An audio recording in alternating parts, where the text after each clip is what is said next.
तो कैसे हैं आप सभी लोग? आई होप आप लोग अच्छे होंगे। तो आज हम पढ़ेंगे class 10th chapter number 13 magnetic effect of electric current. तो पिछले चैप्टर में हमने देखा heating effect of electric current, electricity, वो सब हम पूरा कर चुके हैं। तो आज हम पढ़ेंगे magnetic effect of electric current की जो इलेक्ट्रिक करंट होता है उसका क्या मैग्नेटिक इफेक्ट होता है। तो सबसे पहले हमारे पास आता है हैंस क्रिश्चियन ऑस्टवर्ड। तो ये साइंटिस्ट थे कब से कब तक? 1777 से 1851 तक। Ostwald shows that electricity and magnetism are related to each other. His research later used in radio, television, etc. तो ऑस्टवर्ड ने क्या शो किया कि इलेक्ट्रिसिटी और मैग्नेटिज्म क्या है, एक दूसरे से रिलेटेड हैं। और उसकी जो रिसर्च थी वो कहाँ यूज हुई? रेडियो टेलीविजन में यूज हुई। The unit of magnetic field strength is name ऑस्टवर्ड इन हिज ऑनर। यानी जो मैग्नेटिक फील्ड है उसकी जो यूनिट है वो क्या है? ऑस्टवर्ड है, उसके ऑनर में। हमारे पास आता है ऑस्टवर्ड एक्सपेरिमेंट। तो उन्होंने क्या किया था? एक एक्सपेरिमेंट किया था। क्या एक्सपेरिमेंट था हम देखते हैं। On passing the current through copper wire XY in the circuit the compass needle which is placed near the conductor get deflected. उन्होंने क्या किया? जो कॉपर वायर था उसके अंदर क्या किया? इलेक्ट्रिक करंट फ्लो किया और उसके पास क्या रखी? एक कंपास रखी। कंपास रखा तो क्या हुआ? उसमें क्या आया? डिफ्लेक्शन आया, यानी उसकी जो सुई है वो हिलने लगी। उसके बाद if we reverse the direction of current the compass needle deflect in reverse direction. यानी अब क्या किया? करंट डायरेक्शन अपोजिट कर दी। जो पहले बह रहा था उसके उल्टा हमने करंट की डायरेक्शन कर दी। तो नीडल की डायरेक्शन भी क्या हो गई? उसके उल्टे वो डिफ्लेक्ट करने लग गई। If we stop the flow of current the needle comes to rest. यानी अगर हमने करंट क्या किया? फ्लो कराना बंद कर दिया तो नीडल भी क्या हो गई? डिफ्लेक्शन करना बंद हो गई। तो ये उन्होंने एक्सपेरिमेंट किया था। Hence it conclude that electricity and magnetism are linked to each other. इससे क्या कंक्लूड हुआ? इससे ये कंक्लूड हुआ कि इलेक्ट्रिसिटी और मैग्नेटिज्म क्या है? एक दूसरे से रिलेटेड हैं। It shows that whenever the current will flow through the conductor then magnetic field around it will develop. यानी जो कंडक्टर के अंदर अगर करंट फ्लो होगा तो उसके अंदर क्या बनेगी? मैग्नेटिक फील्ड बनेगी उसके अराउंड में। अब हम आते हैं कि मैग्नेटिक फील्ड होती क्या है। It is the region surrounding a magnet in which force of magnet can be detected. ये क्या है? एक रीजन है किसका? जो सराउंडिंग एक मैग्नेट को सराउंड करता है। इससे हम क्या डिटेक्ट करते हैं? फोर्स ऑफ मैग्नेट डिटेक्ट करते हैं। It is a vector quantity having both direction and magnitude. तो मैग्नेटिक फील्ड कैसी क्वांटिटी है? मैग्नेटिक फील्ड है वेक्टर क्वांटिटी जिसकी डायरेक्शन और मैग्नीट्यूड दोनों होते हैं। उसके बाद है compass needle. It is a small bar magnet whose north end is pointing towards north pole and south ending towards the south pole. यानी ये स्मॉल क्या होता है? बार मैग्नेट होता है जिसमें नॉर्थ एंड कहाँ को पॉइंट करता है? नॉर्थ पोल की तरफ पॉइंट करता है। और साउथ एंड कहाँ की तरफ पॉइंट करता है? साउथ पोल की तरफ पॉइंट करता है। अब हम आते हैं magnetic field lines. When a bar magnet is placed on a cardboard and iron flings are sprinkled, they will arrange themselves in a pattern as shown below. यानी जब हमने बार मैग्नेट को रखा और उसके ऊपर क्या किया? हमने आयरन फिलिंग्स यानी जो कीलें होती हैं वो डाली, तो अपने आप को किसमें? एक पैटर्न में उन्होंने अरेंज कर दिया, जो पैटर्न इन्होंने नीचे दिया है। तो ऐसे उन्होंने पैटर्न में अपने आप को अरेंज कर दिया। The lines along which the iron filling align themselves represent magnetic field lines. यानी जिसके अलॉन्ग में आयरन फिलिंग्स अपने आप को तो उसी अलॉन्ग में magnetic field lines I. Hence magnetic field line is a pathway along which hypothetical free north pole tend to move towards south pole. यानी मैग्नेटिक फील्ड लाइन क्या है? एक पाथवे है हाइपोथेटिकल जिसमें क्या फ्री नॉर्थ पोल किसकी तरफ tend कर रहा है? साउथ पोल की तरफ टेंड कर रहा है। अब हम आते हैं कैरेक्टरिस्टिक ऑफ मैग्नेटिक फील्ड पे। First, the direction of magnetic field line outside the magnet is always from north pole to south pole of bar magnet. यानी जो डायरेक्शन होती है मैग्नेटिक फील्ड की कहाँ से कहाँ होती है? North pole to south pole होती है आउटसाइड द बार मैग्नेट के बाहर। And indicate by arrow. किससे इंडिकेट करते हैं? Arrow. Inside the magnetic the direction of magnetic field line is from south pole to north pole. यानी magnet के अंदर कहाँ से कहाँ होती है? साउथ पोल से नॉर्थ पोल की तरफ होती है। 10 magnetic field lines are closed curve. यानी मैग्नेटिक फील्ड लाइन कैसा फॉर्म करती है? क्लोज्ड कर्व फॉर्म करती है। अब हम आते हैं सेकंड पॉइंट है the strength of magnetic field is expressed by closeness of magnetic field lines.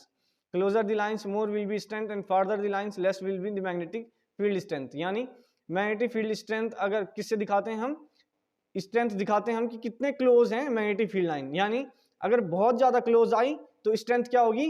बहुत ज्यादा होगी। और अगर दूर हुई तो स्ट्रेंथ क्या होगी? कम होगी। फिर हम आते हैं third point, no two field lines will intersect each other. कभी भी दो मैग्नेटिक फील्ड लाइंस एक दूसरे को इंटरसेक्ट नहीं करेंगी। If they intersect then at a point of intersection the compass needle will show two direction of magnetic field which is not possible. यानी अगर इंटरसेक्ट करते हैं तो कंपास नीडल क्या करेगी, दो अलग अलग डायरेक्शन दिखाएगी एक पॉइंट पे, जो कि पॉसिबल नहीं है, इसलिए कभी भी मैग्नेटिक फील्ड लाइन इंटरसेक्ट नहीं करेंगी। अब हम आते हैं magnetic field due to current carrying conductor, यानी मैग्नेटिक फील्ड किससे, करंट कैरिंग कंडक्टर से। तो यहाँ पे इन्होंने डायग्राम दिया है, इसका आप चाहें तो स्क्रीनशॉट ले लीजिए। The above electric circuit in which copper is placed parallel to compass needle shows the deflection in needle gets reversed when direction of current is reversed, hence electric and magnetism are related to each other। यानी इसमें भी वही चीज है कि जो current है उससे क्या आ रहा है, डिफ्लेक्शन आ रहा है किसमें, कंपास नीडल में, और जब हम रिवर्स करें करंट की डायरेक्शन तो डिफ्लेक्शन भी रिवर्स हो रहा है। अब हम आते हैं राइट हैंड थंब रूल पे कि राइट हैंड थंब रूल क्या होता है। It is convenient way of finding the direction of magnetic field associated with current carrying conductor. ये क्या है, वे है किस चीज का, डायरेक्शन ऑफ मैग्नेटिक फील्ड निकालने का करंट कैरिंग कंडक्टर में। Hold the straight wire current carrying in your right hand such that thumb point towards the direction of current and then your folded finger around the conductor will show direction of magnetic field. यानी जिस direction में conductor होगा उस direction में क्या रखना है, thumb रखना है, और हमें क्या करनी है, जो हमारी उंगलियां उनको फोल्ड करनी है। तो हमें क्या मिल जाएगी, जो ये फोल्ड हो रहा है ये मिल जाएगी हमें डायरेक्शन ऑफ मैग्नेटिक फील्ड। ये किसकी डायरेक्शन, ये है कंडक्टर में करंट की direction. This is also called Maxwell corkscrew rule. इसको हम क्या कहते हैं, मैक्सवेल क्रॉक स्क्रू रूल। यानी कि जैसे जैसे जैसे करंट की डायरेक्शन होगी वैसे हमारे पास मैग्नेटिक फील्ड की डायरेक्शन बन जाएगी। अब हम आते हैं 9th पे, magnetic field due to current through a straight conductor. यानी जो स्ट्रेट कंडक्टर होगा उससे क्या मैग्नेटिक फील्ड बनेगी।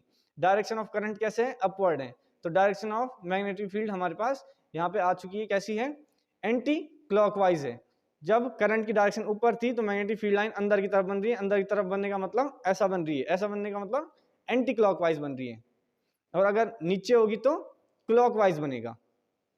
Magnetic field due to current through a circular loop. अब हम आते हैं सर्कुलर लूप पे, तो ऊपर और नीचे जब डायरेक्शन होगी तब तो सेम रहेगा, लेकिन जब हमारे पास एंड पॉइंट यानी जो नीचे और ऊपर का पॉइंट होगा उसमें चेंज होगा। Every point on wire carrying current give rise to magnetic field. जो हर एक पॉइंट है वायर पे वो क्या दे रहा है, मैग्नेटिक फील्ड को राइज कर रहा है। Appearing as a straight line at the centre of loop.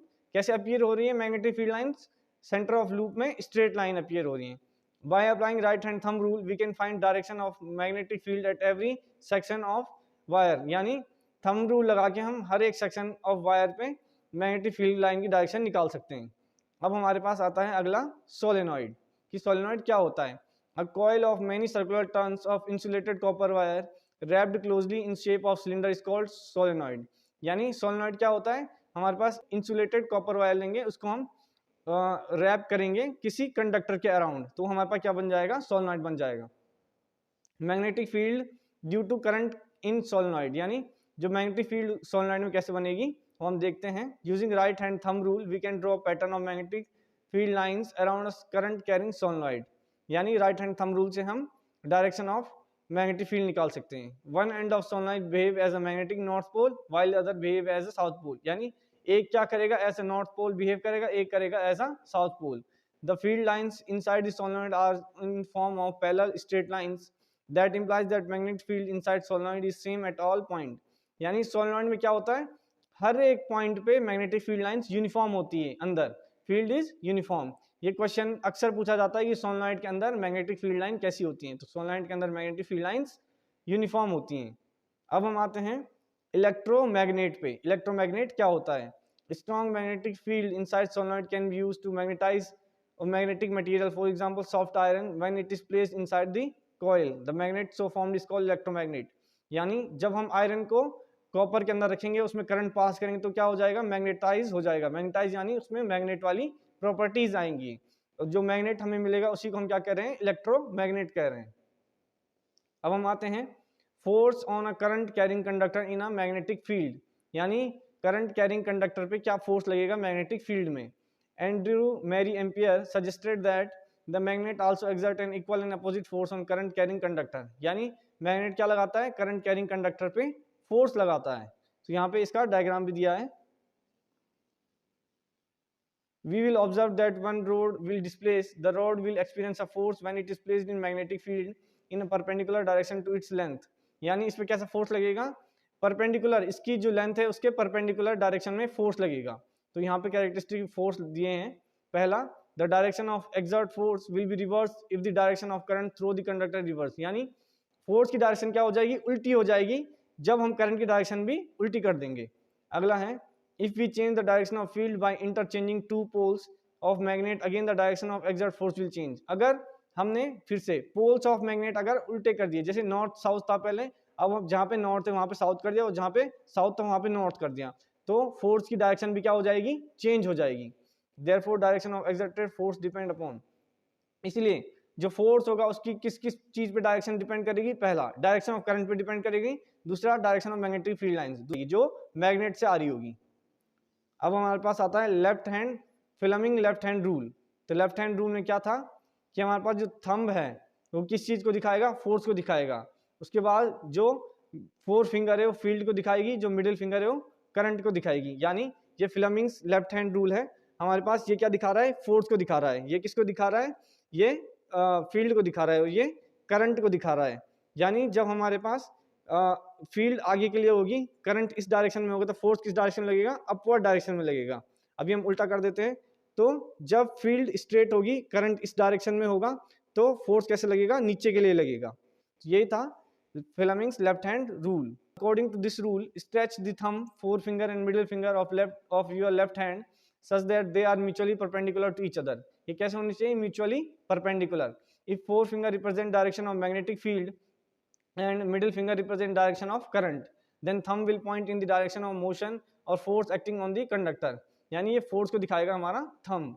Functioning of electric motor is based on this rule. जो इलेक्ट्रिक मोटर काम करती है उसी रूल पे काम करती है। It convert electrical energy into mechanical energy, यानी जो इलेक्ट्रिक मोटर होती है क्या करती है, इलेक्ट्रिकल एनर्जी को मैकेनिकल एनर्जी में कन्वर्ट करती है। ये इलेक्ट्रोमैग्नेटिक इंडक्शन आपके इस बार सिलेबस में नहीं है, तो इसको हम नहीं पढ़ेंगे। इलेक्ट्रिकल जनरेटर भी नहीं है। अब हम सीधा आते हैं advantage of alternating current over direct current, कि अल्टरनेटिंग करंट के डायरेक्ट करंट के ऊपर क्या एडवांटेजेस हैं। पहला, electric power can be transmitted to longer distance without much loss of energy. Alternate current क्या है, दूर तक जा सकता है without much loss of energy, यानी एनर्जी का बिना लॉस किए हुए। Therefore cost of transmission is low, इसलिए जो कॉस्ट ऑफ ट्रांसमिशन आएगी वो क्या आएगी, लो आएगी। In India, the frequency of AC is 50 Hz. It means after every 1/100 second it changes its direction। यानी जो इंडिया में फ्रीक्वेंसी कितनी है, 50 हर्ट्ज है। यानी हर एक सेकंड में कितनी बार जो बल्ब है वो जल रहा है, बुझ रहा है, जल रहा है, बुझ रहा है, तो वो 1/100 सेकंड में इसकी डायरेक्शन क्या हो जाएगी, चेंज हो जाएगी। अब हम आते हैं डोमेस्टिक इलेक्ट्रिक सर्किट में। In our homes the electric power supplied is of potential V equals to 220 volt. जो हमारे घर में पोटेंशियल डिफरेंस आता है कितने का आता है, 220 वोल्ट का आता है। एंड फ्रीक्वेंसी 50 हर्ट्ज, और फ्रीक्वेंसी आती है 50 हर्ट्ज की।